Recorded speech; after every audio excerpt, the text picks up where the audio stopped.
மெதுவான கிராமத்து காலை ஒலி.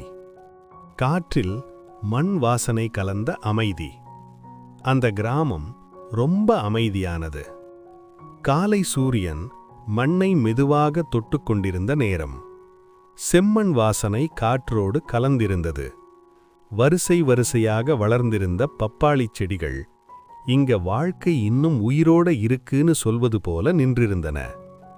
அந்த தோட்டத்துக்குள்ளே வெள்ளை வேட்டி, வெள்ளை துண்டு, தலையில் வெள்ளை தலைப்பாகையுடன் ஒரு முதியவர் மெதுவாக மண்ணை கிழித்துக் கொண்டிருந்தார்.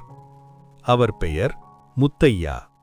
ஒவ்வொரு குழியையும் தோண்டும்போது அவர் மண்ணை மட்டும் தோண்டல, நினைவுகளையும் தோண்டினார். இந்த மண் என்னை வளர்த்தது, என் அப்பாவை வளர்த்தது, இப்போ இந்த செடியை வளர்க்கப் போகுது. அவர் அந்த சின்ன பப்பாளி கன்றை மண்ணுக்குள்ள வச்சார். சின்ன செடிதான், ஆனா அதுக்குள்ள ஒரு பெரிய எதிர்காலம் இருந்தது.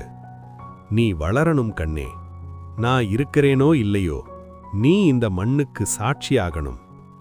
யாருக்கும் அந்த வார்த்தைகள் கேட்கல, ஆனா மண்ணுக்கு கேட்டது, காற்றுக்கு கேட்டது, அந்த செடிக்கும் கேட்டது. மண்ணை நம்பினவன் என்றைக்கும் தோல்வியடைய மாட்டான்.